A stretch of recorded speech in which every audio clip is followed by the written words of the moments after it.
Welcome. My name is Richard LaBelle. I'm here to present Module 8 on developing diverse funding structures or options for funding ICT for development.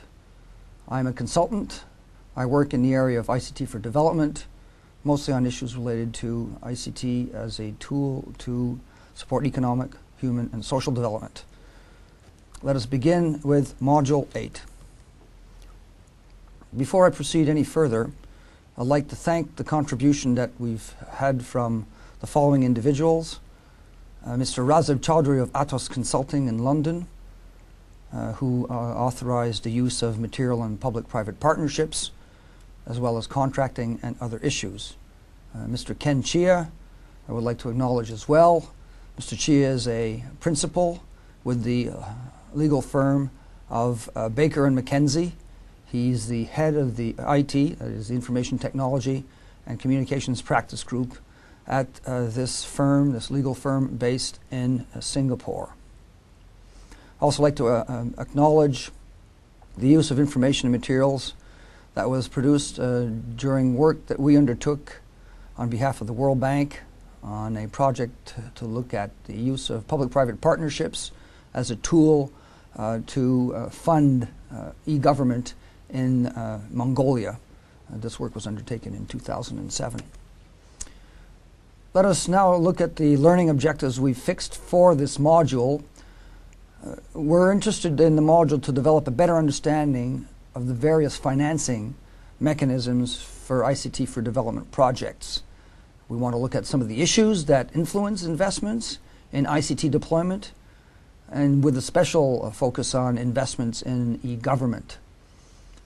We want to learn about public-private partnerships in particular, as well as other forms of financing.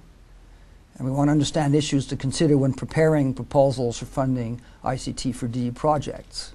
We'll also be looking at the impact of the economic slowdown on stimulus funding and on funding in general. What do we expect that you will have learned as a result of completing this module? Well, here's what our outcomes are, our learning outcomes are.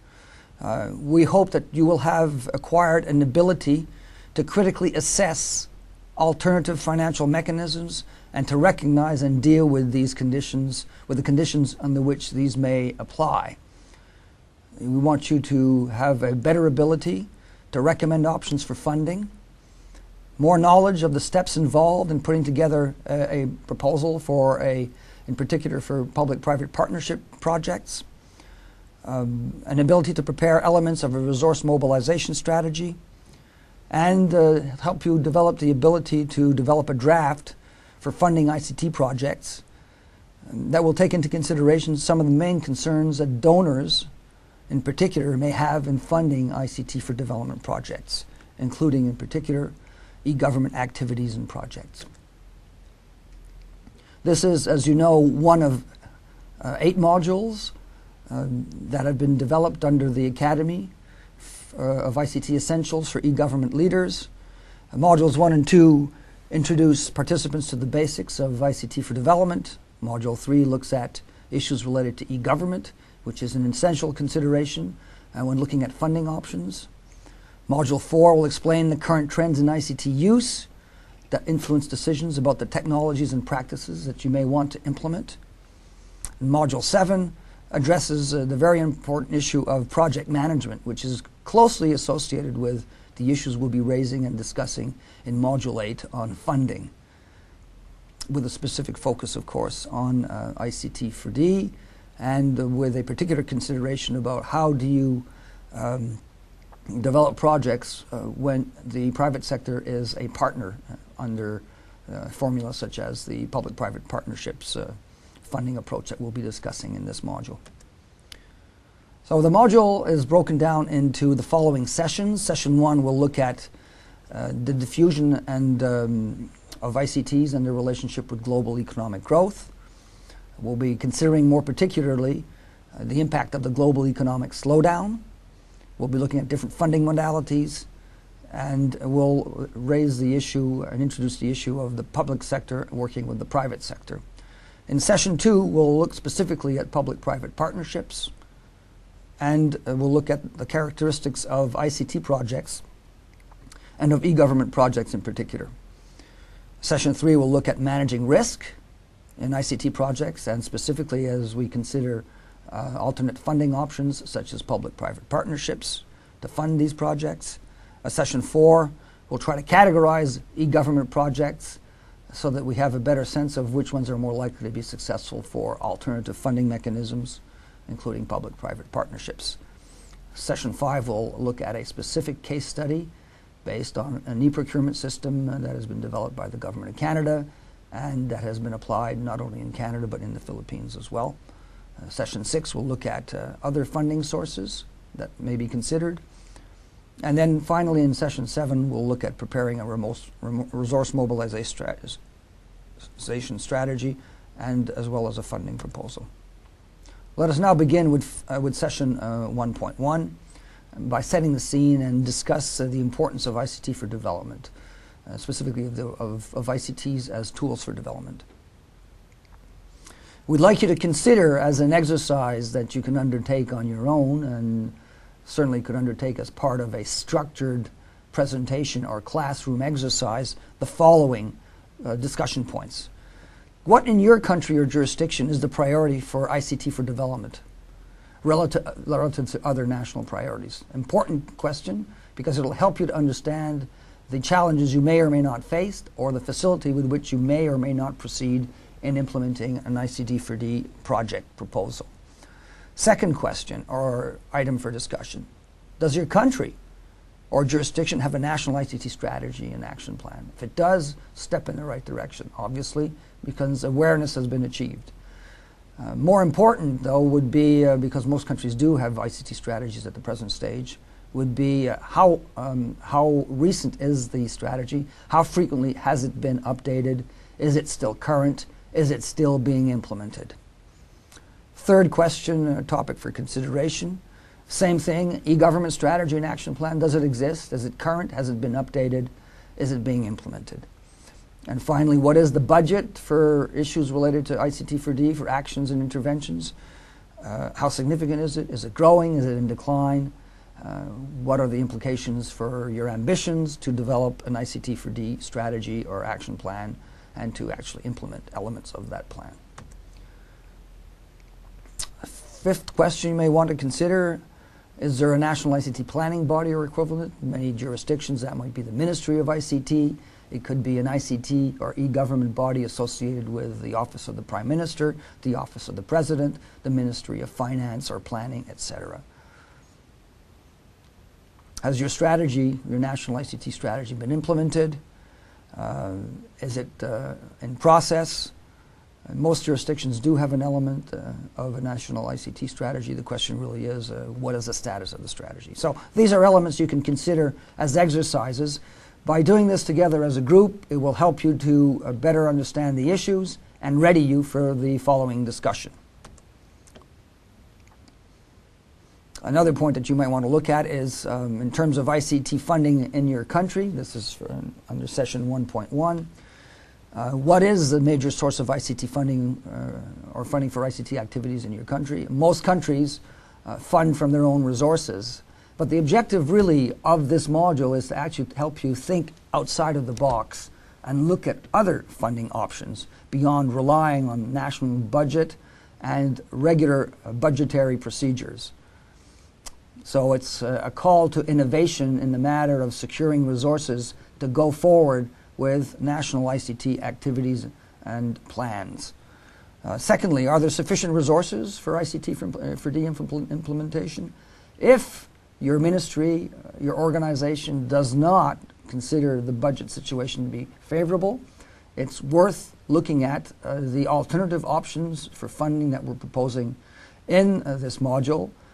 It will require a bit of entrepreneurship perhaps on your side, but it could be a very successful way of engaging other partners in helping you, your ministry, and your country to secure the objectives you may have fixed for your ICT strategy and indeed for your national development strategy as a whole.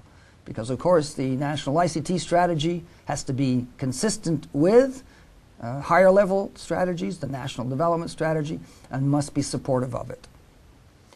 Is there a resource mobilization strategy in place? In other words, are you strictly relying on ministry funding, or do you have actually an active resource mobilization strategy that you're pursuing in order to secure funding from other sources such as donors and the other funding alternatives which we'll explore in this module? And is it working? What is its nature? Again, these are further elements to discuss.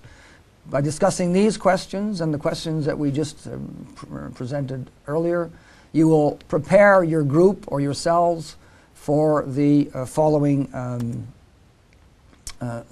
presentation. So why do we want to invest in ICT for development? What are the main reasons in your country or jurisdiction for investing in ICT for D? Well, from the national perspective, one of the main reasons is that ICT for D, ICTs specifically, contribute directly to gross national product. Recent data from the OECD indeed proves that roughly 1/3 of gross domestic product can be directly associated with investments in ICT for D. So it's a highly significant element of the economy, and investing in ICT for development in various forms, whether in government through e-government activities and services, has a direct impact on the economy. That means by investing in ICT for D, you will enhance competitive and comparative advantage, promote economic development, and assist in securing the development and the delivery of services in the education, health, and social arenas.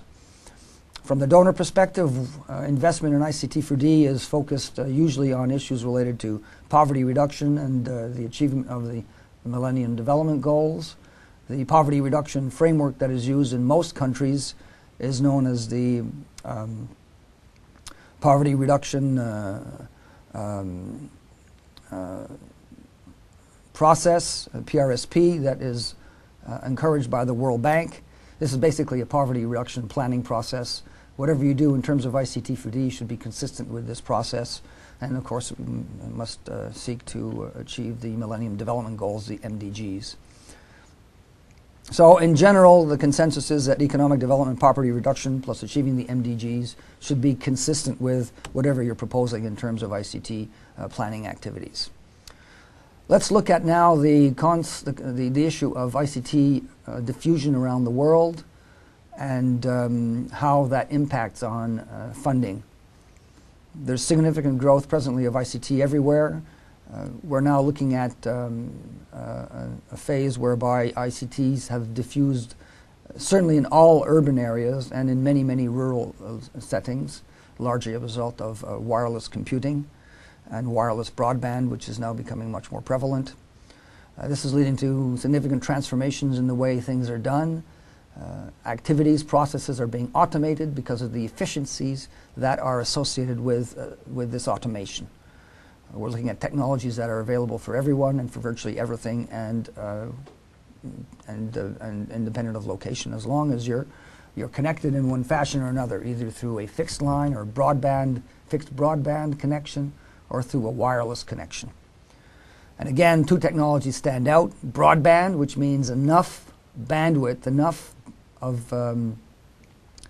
capacity to vehicle the information that's required, and wireless, enough spread and reach of the technology so that even in countries or in areas where there is no fixed broadband or pipes, you have the opportunity of linking through your wireless device, usually, of course, a mobile phone.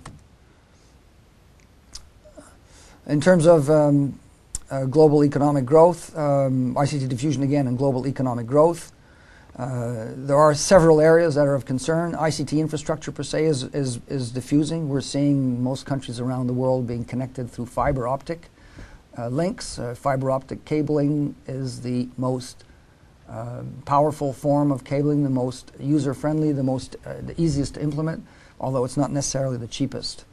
And it provides, again, virtually unlimited bandwidth. ICT applications are also developing at a very significant rate. We're looking at e-commerce and e-government types of applications.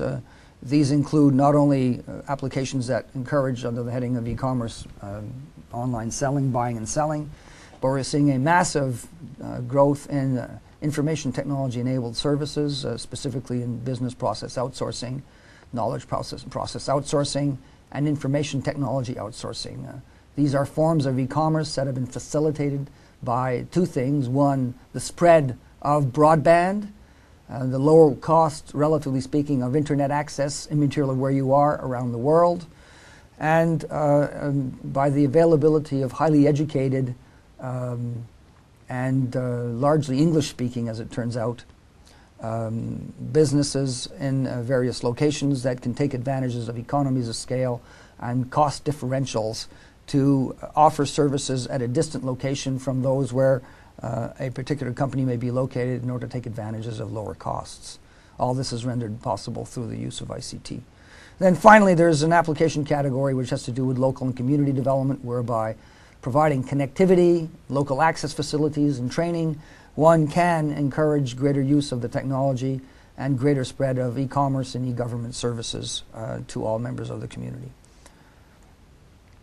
Another specific issue of concern that is directly related to the diffusion of ICT is the regulatory environment, and what we're seeing is very significant opening up of regulatory regimes. The tendency is to deregulate, so competition results in two things: increased access to services and reduced prices. In fact, there's a third thing, increased quality of service as well. And that is a tendency that's been seen in those countries that have deregulated their telecom sector and the ICT sector specifically. The following slide shows data, recent data on the impact of ICTs on the economy.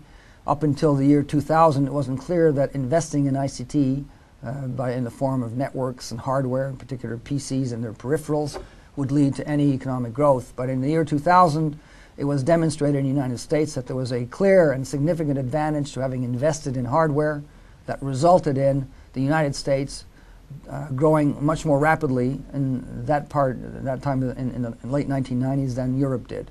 And the direct relationship was established between what's known as capital deepening, which means investing in ICT hardware at a much larger rate, much more than had been done, for example, in Europe, and this resulted in significant gains in the economy. If we look at the present slide, we can see that the advantages in terms of ICT's contribution to economic growth is significant. In the world at large, in the period between 1989 to 1995 and subsequently up till 2003, we've seen a significant growth in or stimulus as a result of investment in ICTs. And this applies across the board. Now, this data is somewhat dated. It only shows to 2003. More recent data clearly demonstrates this trend, and every country that has adopted and facilitated the adoption of ICTs in their jurisdiction has noted an increase in GDP as a result. We've talked about one category of services, ICT applications. Let's look at these in more detail. We've got various headings we can look at here. All of these service areas, these are what we call ICT-enabled services, and are considered components of e-commerce. And the use of ICT facilitates the process of delivering these services, whether they're insurance services, communication services associated with postal, courier, and telecommunications in general, financial services, computer and information services, and so on. All of these services have benefited as a result of using ICT. Construction services, although it's listed here as not having benefited, indeed have benefited, as there are many applications that look at using ICT to facilitate the construction process, from design to actual implementation. However, not everybody is benefiting. There's a digital divide that needs to be bridged in order for the full benefit of ICT to be felt throughout an economy, throughout a country, and in order for that benefit to translate into greater growth. Access to ICT facilitates or allows unconnected groups or communities to better participate in the social, economic, and cultural life of their country, and allows them the possibility of making a direct contribution to economic development and to their well-being, their own well-being. Let's look at some figures in terms of various ICTs. 58% of mobile subscribers in the developing world are benefiting. Numbers in the developing countries have increased threefold in the past 5 years. And in some developing countries, there's actually less than 10% penetration in terms of wireless. So on average, very significant growth rates in terms of wireless, but there are some of the less developing countries that are showing lower figures. And this is a challenge that actually is being overcome in large part by the private sector itself, because the benefits of connecting even poorer or more remote communities are significant and contribute to the bottom line not only of the wireless operator, but of the people who use these technologies.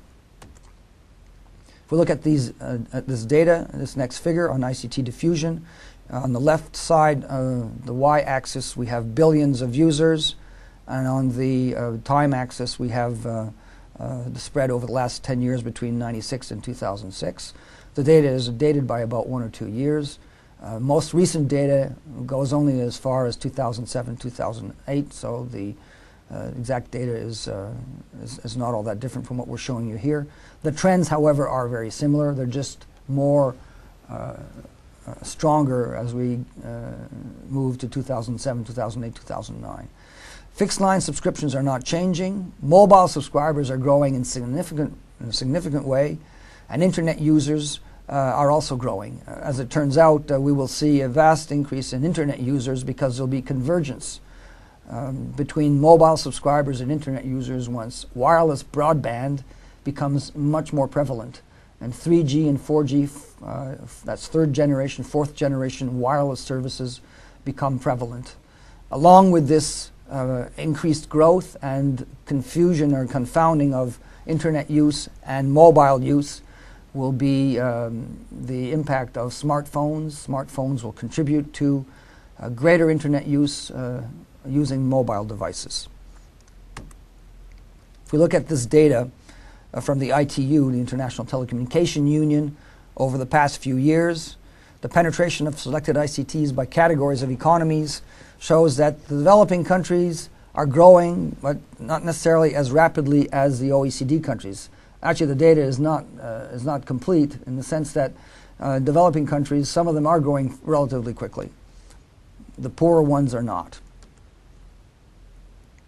If we look at mobile penetration based on the United Nations Conference on Trade and Development, their Internet Economy Report year 2007, in Asia, 40% of worldwide subscribers of mobile phone subscribers are to be located. That figure has probably increased incrementally over the last couple of years. There are several of the lower developing countries, countries in the lower tier of development in the region that are not keeping up, including Myanmar, Nepal. I would include here as well the CIS countries. The so-called Asian tigers, that would be Malaysia, Korea, China, Taiwan, China, Hong Kong, are growing remarkably. Thailand, of course, would be included in that group. In general, there is strong growth registered in countries which encourage a deregulation of competition, especially in the provision of wireless services. And this would be an example, what we're using here would be Mongolia. In China, there's been a significant increase in investment in infrastructure, and the parceling out of state enterprises to create competition has resulted in a very rapid and continuing increase in the number of mobile subscribers. In Central Asia, as in the case of Myanmar and Nepal, the diffusion of ICTs is still low in general, and in particular, mobile phone penetration is lagging the world average. If we look at mobile phone penetration again in this screen, we're looking at the evolution in penetration from 2002 to 2006. In orange, developed economies are growing 64 to 90% from 2002 to 2006. The transition economies are moving as well in a very significant way. The developing economies, not so rapidly. these trends have only been accelerated or accentuated over the last few years, and the developing economies themselves are actually growing rapidly. Some of the rapidest growth in terms of wireless diffusion is taking place actually in Africa, which where significant investments by mobile companies and significant take-up is resulting in massive diffusion of this technology. More recent data from the ITU looks at the development of mobile broadband. Mobile broadband is an extremely important technology because it will be the basis for supporting e-commerce and e-government diffusion to end users throughout any given jurisdiction, because wireless is less expensive to implement, and it has the potential for serving as the broadband basis for rolling out higher end services in e-government or in e-commerce. So what we see here in this recent publication, this was published in 2009, actually only a couple of months ago, we're seeing in yellow the upper middle and income economy subscribers that in Asia Pacific. Those countries are growing significantly. Among those upper middle and income economies we'll find, for example, Thailand, China, Korea, of course, Japan, and so on. Lower and middle income economy subscribers are not growing quite as rapidly, and although we're seeing significant growth in these upper middle economies, overall in Asia Pacific the penetration is still not that significant. Internet growth, it's growing at a significant rate, 45% compound annual growth rate is being registered in many countries, and about a year ago the following countries were reported to be the 10 fastest growing broadband markets. These include in the region, the Asia region, the Philippines, Indonesia, India, Thailand, and Vietnam. In growth, in terms of growth in e-commerce and e-government, e-commerce is growing everywhere. It's the basis of the information economy today. It's virtually unthinkable to be doing business without using the internet today, because the cost disadvantages are so significant that it would have an impact on an economic performance basis and on a competition basis. So e-commerce is growing everywhere, especially business to business. We mentioned information technology enabled services. Many countries are scrambling to develop and to attract foreign investment to develop call centers, outsourcing facilities and activities to take advantage of the significant growth in demand that has been registered, at least until the downturn, the economic downturn had been declared. But even so, there is still continued growth even during this period of recession. It's certainly higher in the developed world than in developing countries, but that's changing rapidly with the adoption of wireless broadband and of portable applications to allow people to access markets and to do business online, as well as access government information through their mobile devices. Small and medium-sized enterprises, SMEs, and small and medium-sized industries, SMIs, are slow in their take-up in many jurisdictions. This is a significant limitation. Small and medium-sized enterprises in many countries are the sources of employment, are important sources of employment. In most economies, SMEs employ most of the people who are in the workforce. So anything that can be done to assist in the diffusion of ICTs and the uptake of ICTs by small and medium-sized enterprise will be a step in the right direction in extending the reach of the information economy and the benefits of ICTs for development.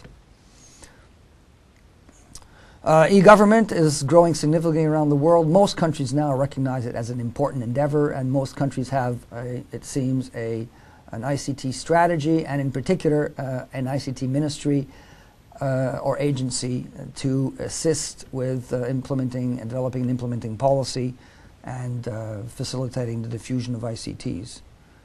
The limitations that exist, of course, are access to funding and other resources, and indeed it's one of the objectives of this module to look at what funding options may exist for countries to look at who wish to extend their capacity to develop ICTs for the public good through the use of a variety of different alternative funding mechanisms. This leads us to a further discussion which we'd like to, which we think is highly appropriate given the current economic slowdown. Why is the state of the global economy is important to the diffusion of ICT and its application for development?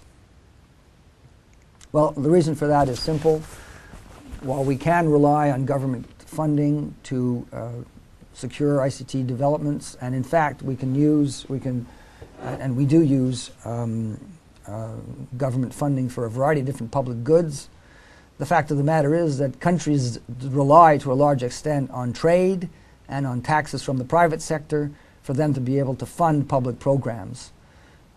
When the economy suffers, countries suffer, maybe not immediately, but in very short order, and ultimately what that means is less money available to do a variety of different things, including growing the ICT base upon which e-government and e-commerce will power the country forward.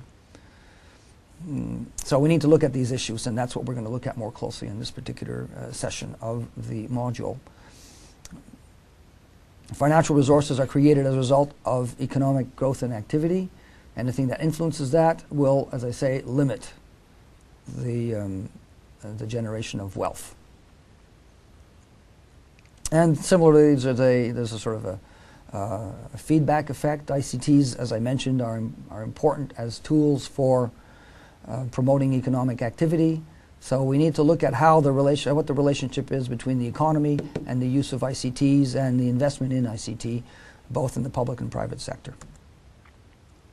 So what are some of the challenges that are facing the global economy as we speak?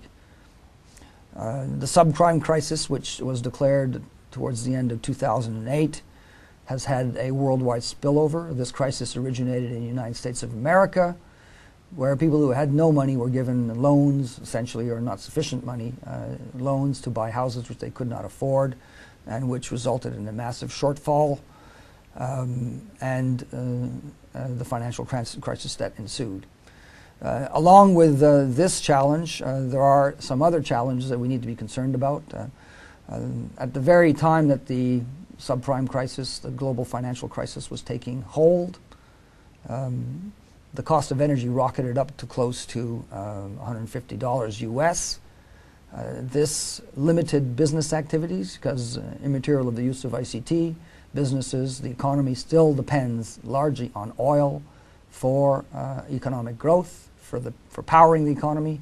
And with the increasing price of oil, the ability of companies to operate profitably was severely affected, and this contributed as well to the slowdown in the economy. The cost of food is an important issue, and indeed at the end of 2008, the cost of food was increasing dramatically, and that had an impact on the consumer. So the consumer was hit not only by the financial crisis, by the energy crisis, but there has been a food crisis. The price of food has, towards the end of 2008 and into the beginning of 2009, accelerated significantly, leading to, in some parts of the world, riots, and generally speaking, increasing costs, which have impacted the ability of households to meet their operating expenses. There's a lack of power generating infrastructure, generally speaking, both in China and many other countries, especially in China. And the rate of growth is so significant that the country must develop and exploit natural resources at an accelerated rate, not the least of which are, of course, energy resources. There's an increased emission of greenhouse gases as a result of the 2007-2008 climate change conferences. The most recent report of the Intergovernmental Panel on Climate Change suggesting that we're headed to a global crisis if we don't deal immediately with the effects of greenhouse gas emissions, and climate change have mobilized activity and concern about the climate. There's an increased concern about population growth and their relationship with the environment. And of course, there's a concern related to extreme weather events as a result of increasing CO2 levels in the atmosphere. The Earth's atmosphere is warming, and there are some who believe that there's a direct relationship between this warming and the increased rate of extreme weather events, which present economies with greater risk and which can perturb economic growth and international trade. On the other hand, there are some significant opportunities we need to be concerned about in the matter of funding and economic well-being. These are the increased wealth of many developing countries. If you look at sovereign wealth funds, which are financial holding companies established by countries, sovereign countries, which is why they're called sovereign wealth funds, the value of the holdings in these sovereign wealth funds has increased dramatically over time and continue to be are becoming a very significant source of foreign exchange reserves. China itself has, at the time of this publication, originally in 2007, had reserves totaling 1.5 trillion US dollars. China, as well as other countries, have been using these reserves to go forward and invest in a variety of different ventures with partners in countries around the world. This represents an opportunity, certainly an opportunity in terms of growing ICT for D, ICT in countries, and we wanted to point that out. And we'll take a look at other sovereign wealth funds in a second. So again, as a result of being wealthier, many countries are looking to invest in opportunities that are taking place around the world. The global slowdown has affected the Western economies more significantly than it has affected Asia and the Pacific. As a result, some of these countries, not the least of which China, and the Middle East as well, which is a source of significant wealth in the form of these sovereign wealth funds, have been turning to North America and Europe and investing in key assets that allow them to diversify and to deepen their investment portfolios. Another opportunity is the contribution that information communication technologies make to achieving zero carbon growth. There is a considerable effort underway, and there's an awful lot of research being undertaken on the use of ICTs to abate climate change, both from an adaptation perspective, where ICTs are being used extensively for climate monitoring and distance early warning, and for disaster risk reduction. This type of adaptation is highly significant, highly dependent on the use of ICTs. Similarly, for mitigation, ICTs have an important role to play. The ICT industry is mitigating impacts on energy consumption, greenhouse gas emissions, by developing more energy efficient devices and by cutting down on power consumption in particular. More important, there's a significant potential to reduce the emission of carbon dioxide and energy consumption in other sectors of the economy through the intelligent use of ICTs, not the least of which is the use of ICTs in smart grids, smart motors, smart buildings, smart transportation systems, and so on. E-commerce, e-government are forms of ICT process efficiency that not only are important in terms of increasing the efficiency of government and of commerce and of markets, but also are an important contributor to reducing the carbon footprint of governments and organizations that rely on these technologies and applications. Another opportunity from a commercial perspective is the increased cost of doing business in China and India, and this is an opportunity for certain countries in Southeast Asia which have lower cost structures that make them more competitive as destinations for foreign direct investment. Here's an example of sovereign wealth funds. This is dated by about a year. This information was obtained from Wikipedia. If you search Wikipedia, you'll find probably an update to this information.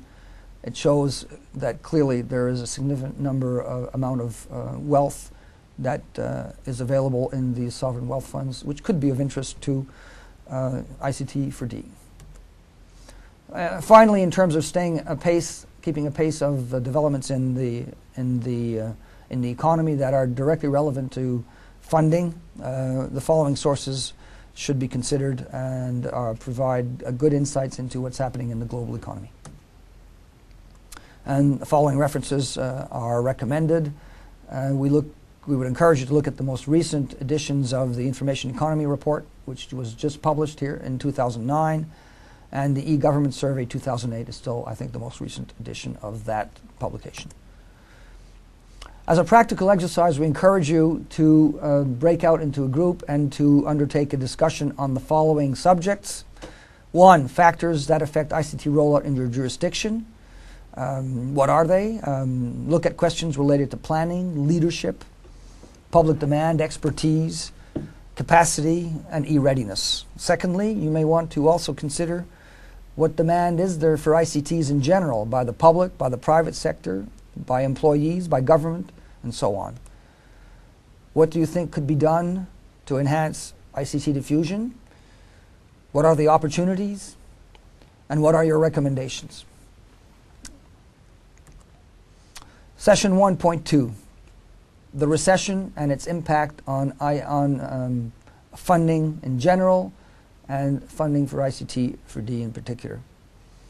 And the question really is, during this period of recession, what role can ICTs play to help abate the impact of the recession and to help us get back to a growth phase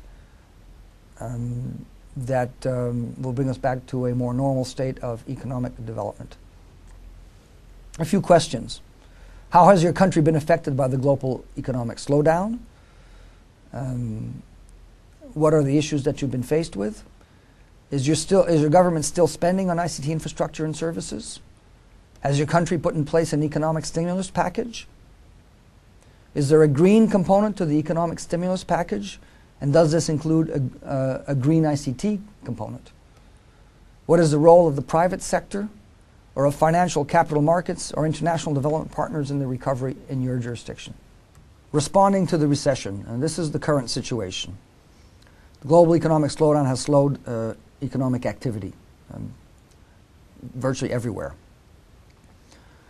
The financial crisis was precipitated by investments that were not clearly understood and which resulted in insolvency and inability to pay in some financial institutions.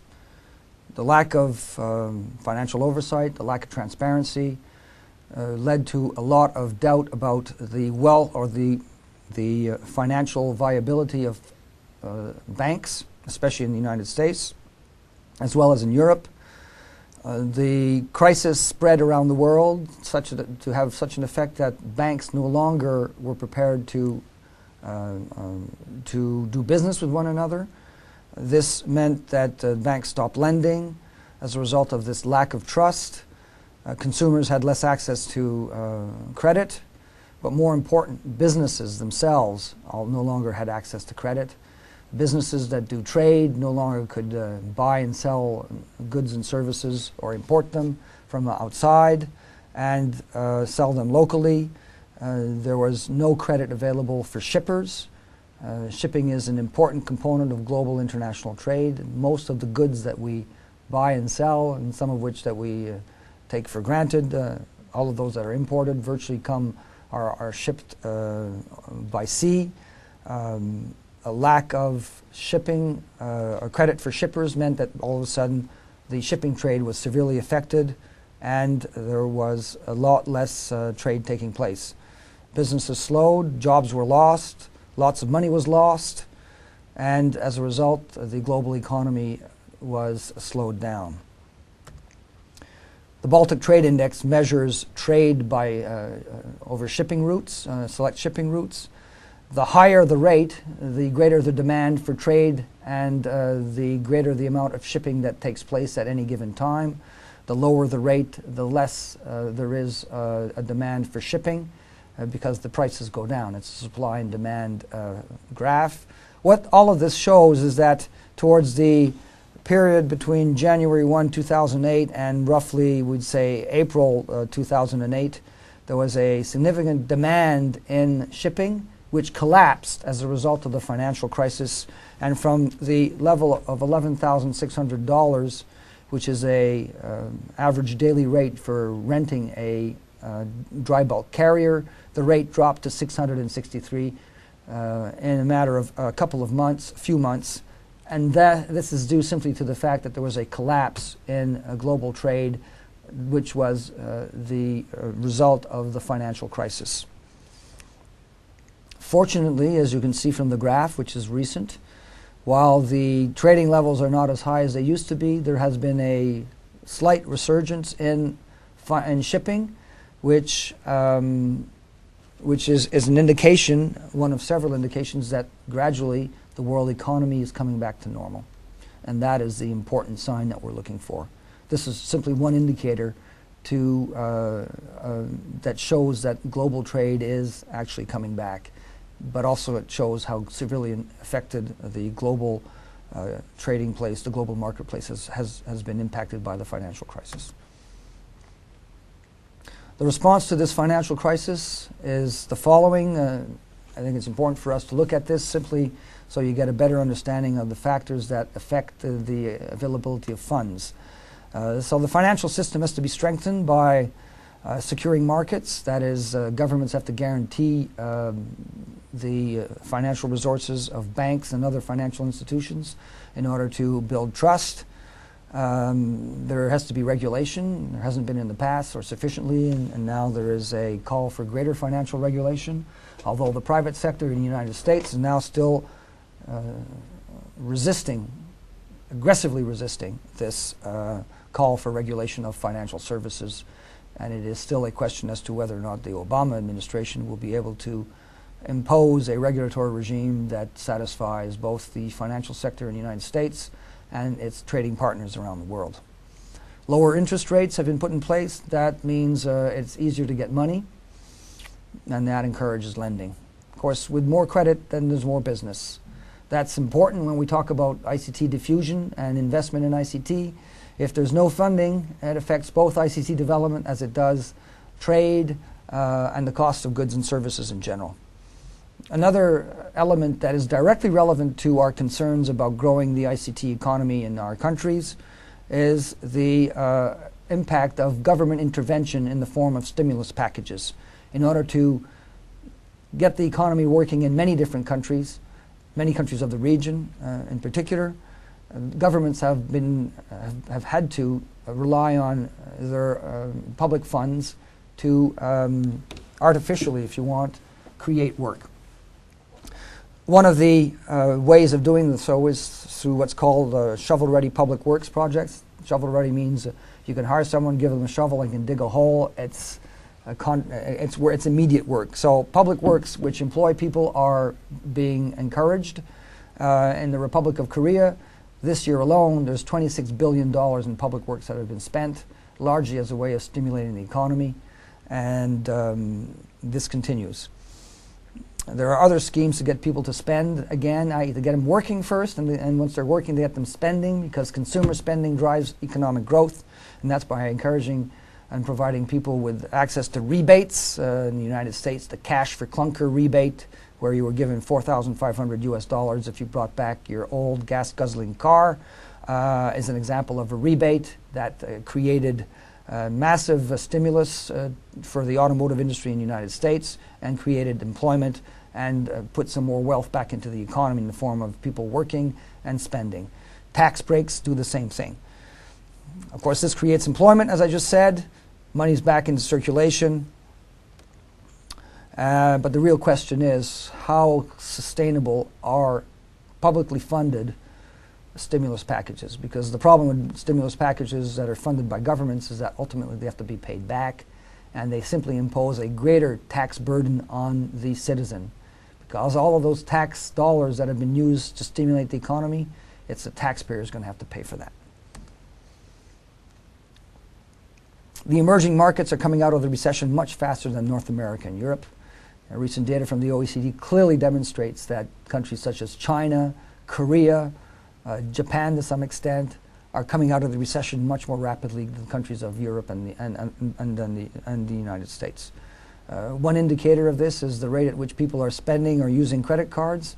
The data from credit card companies like Visa and MasterCard, data that's available in their annual or quarterly disclosures of earnings, because these are both public companies, show strongly that there is growth happening more rapidly because people are spending more quickly, using the credit cards more to a greater extent in Asia than in the United States and Europe. There's been a 16% jump in purchase volume on a local currency basis in MasterCard's Asia Pacific, Middle East, and Africa regions compared to the situation in North America and Europe. That's a significant statement in itself. So growth is happening very quickly. It's coming back to normal. Recent data from the OECD, in fact, demonstrates that some parts of the global economy, and especially in Asia, have virtually not been affected at all. That includes China, which has shown a little bit of a slowdown in its double-digit growth rate, but it's not a very significant slowdown in the sense that the country is coming back and is growing at an accelerated rate when you compare it to the rest of the world. So again, in responding to the recession, we have to be concerned about maintaining growth after stimulus. Highly indebted people just don't spend. We have to be concerned about this concept of rising oil prices, and how are we going to replace oil when, as some people believe, oil will no longer be available to us because it'll be simply too expensive, simply because we're not finding any more oil. This is the concept of peak oil. So green and alternative energy resources need to be found and need to be put into place and be used as soon as possible. The concern about pollution and, of course, climate change. So what are the opportunities to respond to the recession? Well, what's the role of ICTs? We know that ICTs can contribute to more than 10% of, to a significant percent rather, of economic growth. We've seen the data that we've just shown you. Recent data from the World Bank shows that in emerging economies, a 10% growth of broadband infrastructure, 10% growth of broadband infrastructure results in an increase of between 1% and 2% in gross domestic product. So by investing in broadband, there now seems to be, under some circumstances and in some countries, a clear relationship between doing that and growing the economy. So if ICTs can have a positive impact on the economy, well, what role can ICTs play in fighting the recession and bringing us back to economic growth? And what role do ICTs play in stimulus funding to help us get out of the recession? Global economic integration means that investments in ICT facilitates greater integration globally. Perhaps there's another opportunity to be taken by growing the internet so that we can more rapidly integrate in the global economy or extend its reach to more users in our country. Growth areas, well, again, broadband is certainly a growth area. The data I just gave you strongly suggests that. And wireless applications. Wireless is growing in a very significant way. Apple is the American company that produces the iPhone and the Apple Mac computer line. A line of computers are both growing at a significant rate, or Apple is growing at a significant rate, and this is considered to be a growing area of the economy. So wireless applications, along with wireless broadband, are important areas of economic growth as well, and therefore opportunities to contribute to this stimulus. So the sustainability of our response through a stimulus package will have to address issues of environmental impact, greenhouse gas emissions, energy conservation, and growth and development. Responding to the solution, ICTs as part of the solution. Well, ICTs can have a significant role to play because they may help to decarbonize energy production, which means that they can increase the efficiency of motors, of energy combustion in terms of the energy industry. They could have a role to play in decreasing greenhouse gas emissions. There are innovative technologies that are now being developed to attack this problem. Some of them are related to process efficiency, as I've already mentioned. ICT is always going to be a key to competitive advantage. And as I mentioned, they could also displace carbon by increasing efficiency in various processes. And green growth, that is growth that takes into consideration the need to reduce carbon emissions and energy consumption, and the use of ICTs for this purpose are seen to be a growing area of development. And indeed, some countries have responded in their stimulus package accordingly, believing that by investing in green growth and encouraging and investing as well in the use of ICT to support green growth, they are not only helping the country to come out of the recession, they're actually contributing to a new area of economic development and innovation. The recession is a good time to innovate. Less opportunity to be aggressively selling, so more time to sit down and reflect on product design, research and development in general. Reflect on this issue of green growth and ICT. And as I said, as a result, some countries have developed green growth stimulus packages, or green growth is a component of the stimulus package in several countries. What's the role of the private sector in responding to the recession? Well, it's going to be a partner in implementing whatever is going to be done in using a stimulus vehicle. Nevertheless, the private sector is severely impacted by a lack or a limited availability of credit, and this will affect the alternative funding mechanisms we'll be talking about shortly. And the private sector, as a result, is probably mostly a beneficiary of the stimulus package. So there's less access to funds, and most of the funding during the stimulus, of course, comes from government. What about the relationship between stimulus funding and green growth?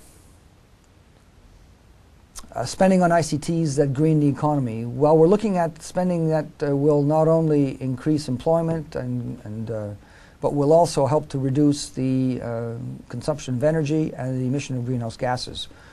One of the immediate technology that produces an immediate benefit is what is known as a smart grid. Smart grid is a ICT-enabled, controlled electric grid that helps to measure and allocate electrical resources according to demand and to spread the load amongst different users at different times of the day or night in order to spread this demand and to reduce the likelihoods of brownouts and periods when there has to be parts of the grid may have to be shut down because there's insufficient energy to power it. Stimulus spending on green growth with an ICT component is big in many, many countries. China has a significant stimulus package. I think it's of the order of $585 billion. This is a very significant stimulus package. There's a very important component that deals with green growth and with green IT as we understand it. The USA has devoted, I think, $7 to $8 billion to smart grids among its stimulus package. Korea's stimulus package is exclusively in the area of green growth. Australia has a significant green growth component. Many OECD countries also have a green growth component, as well as some of the some developing countries.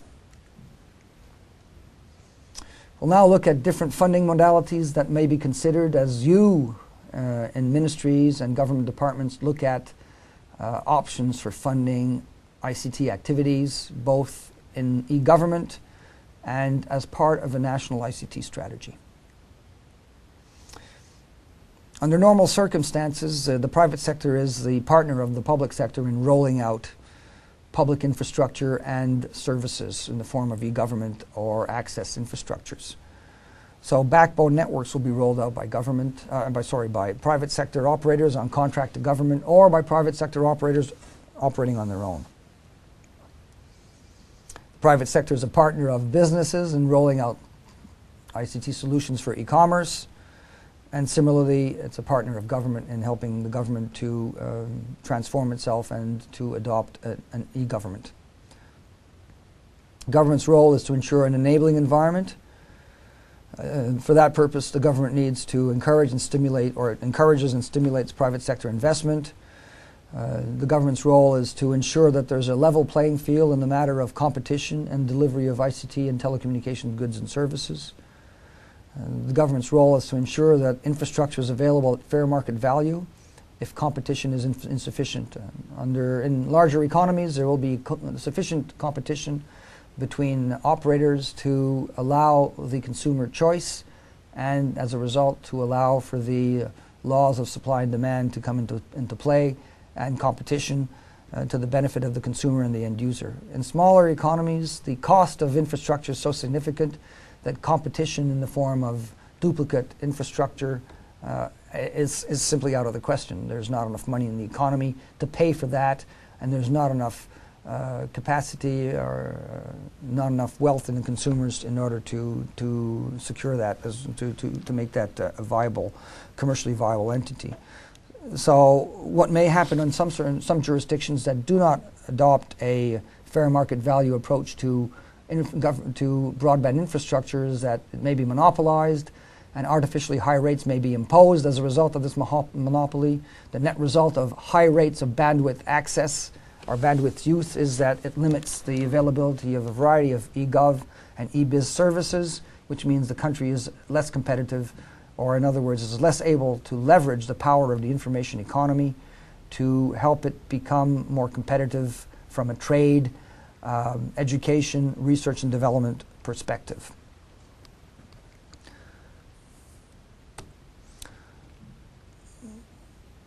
Some countries have adopted massive funding initiatives. China is investing massively in fiber, has been doing so for many, many years. It has created state enterprises which have been broken up into entities that are now encouraged to compete with one another so that the advantages of a fair market regime can be applied even in China, and the benefits can trickle down to the end user, whether that's in the public, private sector, or in government itself. There are several companies in China that used to be part of a unified telecoms company and that are now been broken down. There's China Telecom, China Unicom, China Railcom, et cetera, et cetera. All these companies are competing in the ICT space to provide a variety of different telecommunications or other ICT services. Open access, again, we spoke about the concern we have or that exists when a broadband network, especially in smaller economies, is monopolized. The policy recommendation or alternative to monopoly is what we call an open access network regime, where competition in the provision or in access to the network is reduced because the network itself becomes a public good that is managed as an open access network, whereby there is very little competition and there is no monopoly in accessing the network. So the costs are virtually close to the actual cost of the capital investment and the cost of operation. This makes it more attractive to end users to use the network and to create what is really the objective of a broadband infrastructure, and that is to build services that are going to meet the needs of the public and private sector in a given jurisdiction. So in smaller, poorer countries, landlocked countries, small land developing states, an open access network model probably is the right way to go. The alternative, which we've seen in many countries where the fiber connection and the fiber broadband network are so prohibitively expensive that they're only used by a select number of institutions, usually banks and other financial institutions, which can pay the very, very high rates of accessing and using these networks. It is a matter of competitive advantages for countries to develop regimes of accessing fiber infrastructure that are competitive and do not limit the capacity of service providers to take advantage of this resource. So under a monopoly situation, you may have limited access to backbone infrastructure. The cost is high, but in open access arrangements, you lower the cost and you make sure it's the same for everybody who wants to use the service. You don't discriminate between members or your own company, which might own the network and also try to run a service, and competitors. Indeed, in open access networks, one of the basic rules is to separate the operation and ownership of the network from the operation and provision of services through the network. That way, you avoid conflict of interest and are in a better position to ensure that there's a level playing field in both accessing the infrastructure and deploying the services. Otherwise, it is clear from evidence that exists today that a monopoly situation simply limits the provision of public services, of electronic services using existing infrastructure. The governance model for such enterprises is important. There has to be an open and transparent governance model to oversee the operation and of the broadband network. And it can be undertaken, such broadband networks can be funded on the basis of different types of funding modalities, including through an outsourcing agreement, public-private partnership, donor aid, and so on. So let's look now at some of the modalities, some of the alternatives for funding ICT for development type activities. The usual modality is that the government itself will pay for the ICT for D project. It has a plan, a project. It might have been a multi-year plan or project. There's funds available. The money has come from the National Treasury, presumably as a result of either taxation revenue or revenue as a result of the support of a donor. Donors may contribute directly to government budgets. There is a tendency now among OECD countries, that is Organization for Economic Development, countries of the OECD, have agreed among themselves that for countries that have a good governance mechanism, the tendency will be to simply write a check to that country's treasury and provide some amount of oversight to make sure the funds are used, but that the management and implementation of development aid from the OECD countries will be the responsibility of the recipient country. So the money that is funded goes right into the registry.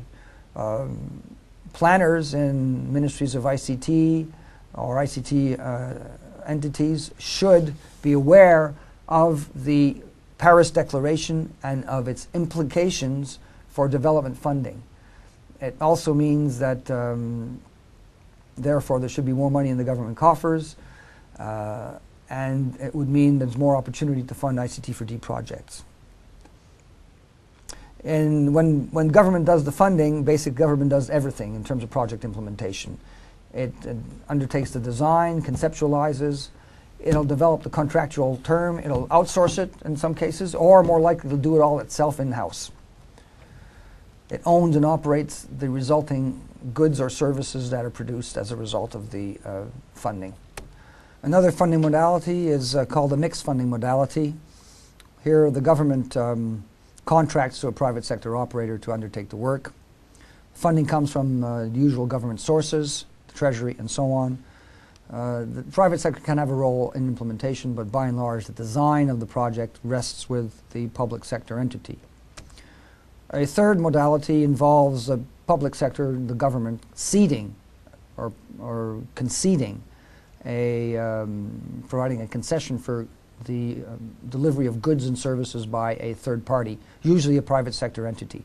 There are different models here. One is public-private partnerships. These public-private partnerships are different, or concession models, can involve one or more partners, and there are various options that can be put in place to implement on the basis of this type of modality.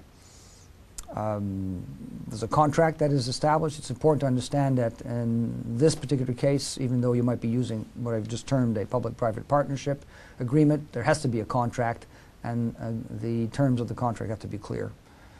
In this case, the private sector may assume a significant part of the risk, and in some cases may fund the whole endeavor, and government may not fund anything at all. It's all a matter of negotiation.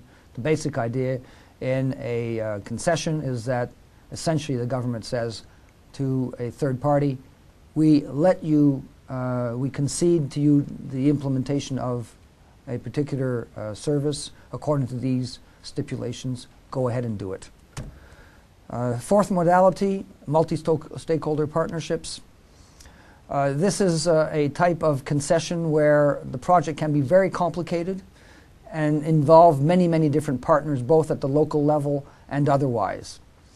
So you'll have the public and private sector working together, and you may be elements of civil society, donors, and NGOs. It's a sort of project that seeks to achieve many development goals, while at the same time trying to ensure that there's a viable financial return from the operation. An example may be the creation of telecenters at the local and community level, working with local partners, local NGOs. The idea is that the telecenter operation will be viable over time, and that the government will not be responsible for funding and operating these telecenters. So that is an example of a multi-stakeholder PPP that could be put into place.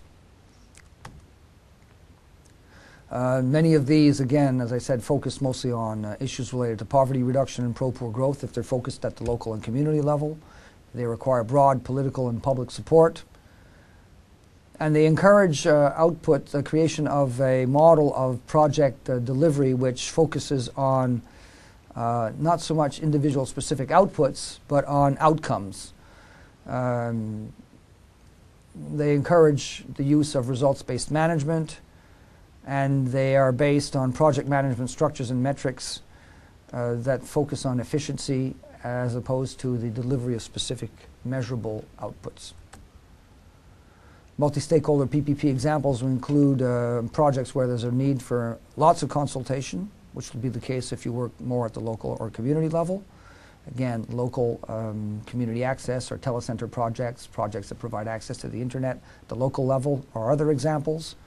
Projects that seek to extend and guarantee access to ICTs under the heading of universal access projects are also excellent examples of multi-stakeholder PPPs.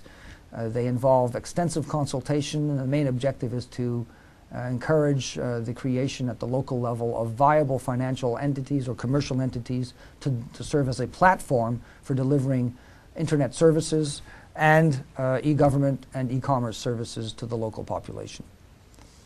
Potential sources of funding for this will include the private sector, government, foreign direct investment, donors, and subsidies in the form of subsidies that are generated from universal access funds.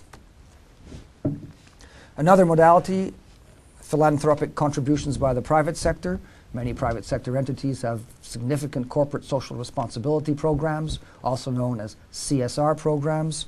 Some of them are listed here: Ford Foundation, Rockefeller, Bill and Melinda Gates Foundation, the Hariri Foundation in Lebanon, and many around the world. We'll discuss this again in a few seconds. There are some good examples from around the world of philanthropic contributions through corporate social responsibility or otherwise. Grants by private voluntary agencies and foundations in the OECD countries rose from US dollars 8.8 billion in 2002 to $14.6 billion in 2006. This has increased in the years leading up to 2008, but it's probably been stabilized or even reduced, might have fallen a bit during the recession, for the obvious reason that there's less money to be made available by private sector firms through their corporate social responsibility endeavors. The various contributions can take the following forms. Could be in cash contributions. Donations by the Fortune 500 companies have reached $12 billion, and 10 to 15 billion of these dollars have been transferred through in-kind donations. Many of these contributions, up to 10 to 15%, can make their way to low-income countries, and much of these contributions come through the form of donations to social projects that take place again at the local or community level. Here are some examples of philanthropic contributions. Tata of India, one of the largest engineering and consulting firms in India and in the world by extension, gives 2.7% of its total revenues to corporate social responsibility activities. Pakistan Telecom gives 0.074%. Cisco contributes in various ways, and one of which is the Cisco Academy. Intel has something similar. HP has partnered with UNDP in a variety of different ways. BP is planning to invest $500 million, And Barrick Gold, the largest gold company, has invested $3.4 million in a water pipeline in Tanzania. So there's a variety of different examples, obviously too long to list here, but they are interesting sources of potential support for the endeavors that you're seeking to achieve through your ICT for D initiatives. Another modality is called best sourcing based on market testing. The idea here basically is that a good or service is put to tender and the best proposal is assessed for implementation, including proposals that would call for it to be done by government versus proposals for it to be done by the private sector. So this is a truly highly competitive model, the benefit of which still remains to be established. The government of Singapore has been testing this. If a private sector company can deliver the service more cheaply and effectively than the public sector can do it, then they are hard to do the job. Now that could create a situation where public sector enterprises or ministries per se may be put at test to prove that they are just as efficient as a competing bid from the private sector. That raises a very serious concern in the eyes of some, and but nevertheless it'll be interesting to see what the outcome of this approach in Singapore is. Okay, that covers the modalities. We'd suggest now that you break out into smaller groups and discuss the following points over a period of 30 to 45 minutes. This practical exercise will look at the following questions. What are the different funding modalities that may exist in your jurisdiction? How would they work? Which modality is used the most in your jurisdiction? Is it possible to consider some of the other modalities we just exposed? What factors would influence the choice of these modalities? And report back to the group on the results of your discussion. This will help us to better understand how ICT funding in particular, and perhaps government funding in general, takes place in your jurisdiction, and can form the basis for you to think about how some of the information we'll be presenting to you in the form of alternative funding mechanisms may or may not apply in your jurisdiction. Let's look now at the following question under session 1.3. How can the public and the private sector work together? Let's start by asking the question, why would the government want to work with the private sector and to work intimately with the private sector as a partner? There are different reasons for this.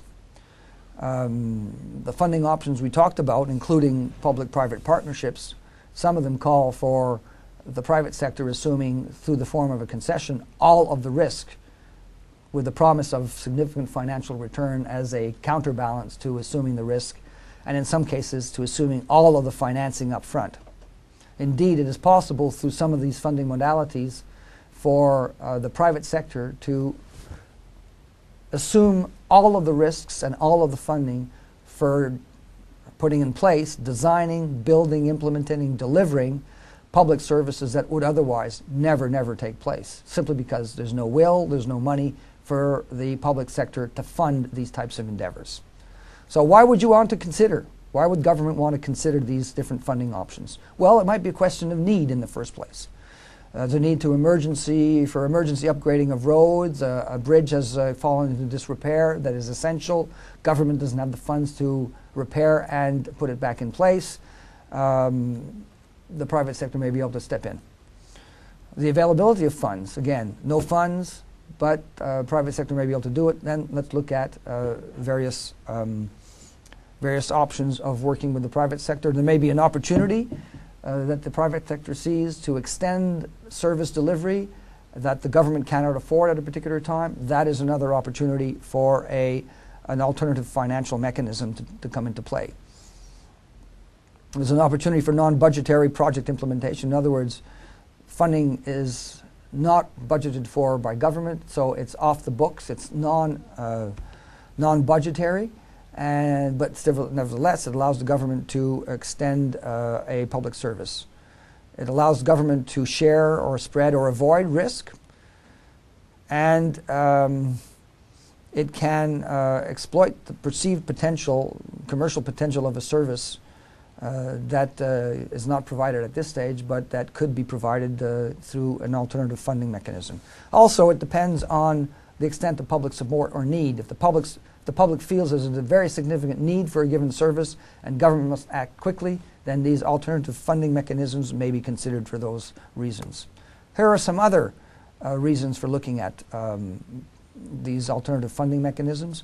The availability of expertise. By bringing in a private sector partner, you have access to a lot more expertise, a lot more different expertise, and depending on how willing you are to go beyond national borders, you can bring in international expertise as well. You may well be in a situation where the work that or the service you want to provide, the infrastructure you want to put in place, you simply cannot do it without entering into an arrangement, a partnership, a concession with the private sector.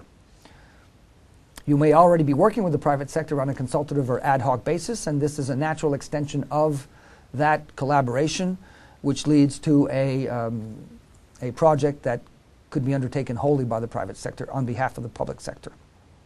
The private sector itself must be willing to work. Again, if you have a relationship with the private sector, it may be something that the private sector would want to propose to public sector counterparts as a feasible endeavor that they would be prepared to assume as a PPP, for example. There might be a desire to reduce the burden of the civil service and to try and downsize government to make it more efficient. Therefore, to allow a concession to the private sector, which will not increase the size of the public sector and which would not cause an ongoing burden in terms of hiring public servants and keeping them for an extended period of time. And of course, the question of political support will be important as well. Working with the privates and the work between the public and private sectors. These are some questions you need to consider in your own jurisdiction and in your own governments. If you are government employees, the question is, do you work with the private sector to implement projects? Probably you do, at least from the perspective of subcontracting, let's say, work to the private sector in terms of buying computer hardware that you're going to put into schools or into government departments. What affects whether you work or not with the private sector? What are the factors that limit your ability to work with the private sector? There are some issues to overcome when private and public entities come together. Some of them include a lack of communication, a lack of understanding between the partners. In countries where there is an established tradition of working with the private sector and of close collaboration between public and private sector, the following attributes have been noted. These countries grow faster. They attract more investment. There's more poverty reduction that has taken place and continues to take place. The private sector and the public sector are better able to communicate. And dialogue allows for pro-business policies and a pro-business environment to take hold. A pro-business environment is absolutely essential to encouraging the private sector to have a role to play in the economy, and many countries have now adopted very aggressive policies to increase the friendliness, the business friendliness of their jurisdictions. Now, there are some constraints for businesses doing in various countries that again can influence the ability of a private sector partner to work with you in an alternative funding arrangement such as a public-private partnership. Some of these include high levels of taxation, the ongoing problem of corruption, ability to find financing, instability in the sense that the policies that dictate the economic policy of the country vary on a regular basis and are unpredictable. There is regulatory uncertainty, which means we don't know what the regulations are there for. We don't know how well they're implemented, and there is room for a lot of influence, crime, the skills of the workforce, anti-competitive practices. If a country is not a member of the WTO, that is an added risk. Being a member of the WTO helps to secure the investor who wants to work in your country, and so on. Availability of infrastructure, I'm sorry, I hadn't mentioned that. That's an important consideration. If the infrastructure is not there, it's got to be built. That's a disadvantage. What is the investment climate in your country? The following graph looks at some of the issues that need to be dealt with in order for the private sector to be more prevalent and to have a greater role to play in the economy. There are issues related to policy, administration, and the political situation that need to come together in order to enhance the climate investment, the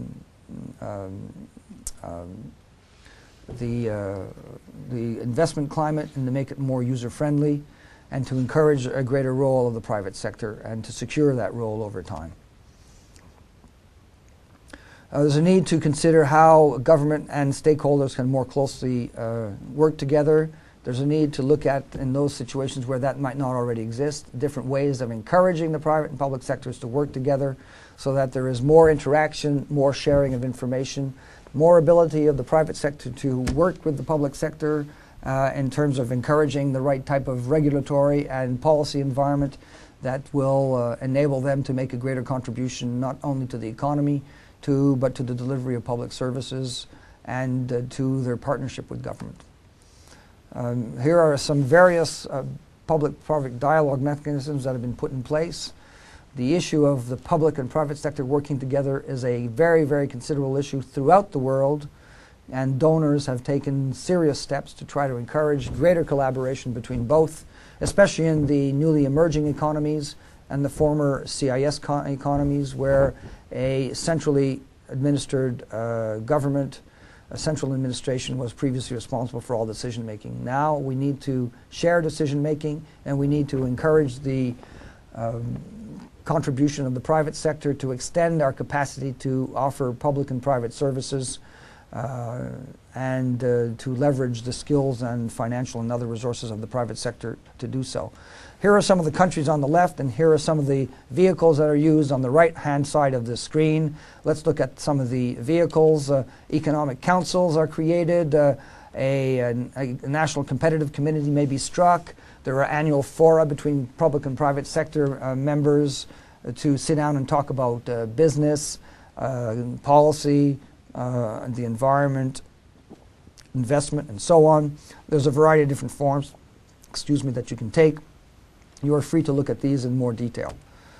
One of these structures may well be some sort of coordinating secretariat involving a public and private sector participants, and then you meet in the plenary, you agree on some of the key issues and concerns, you break out into working groups where you have partners from both the public-private side and maybe from civil society and otherwise, who sit down and make recommendations, and on the basis of these you may act. Here are some various types of engagement that are possible, all the way from national forums to investor councils. And again, the idea is basically to enhance and encourage collaboration, communication between public and private sector entities. Let's now break for a practical exercise number 1.4. It's a group discussion. We'd like you to break out into smaller groups and discuss the following. In your jurisdiction, how does the public sector work with the private sector? Again, how do the public and private sectors perceive one another? That's an important consideration. What could be done to encourage greater collaboration between the public and the private sectors? And are there sectors where there is collaboration already, where the public and private sectors work more closely together? Report back to the plenary for further discussion in order to further enlighten your group and to provide a better sense of how what we're going to talk about is relevant to the specific concerns of the group who are undertaking the present exercise.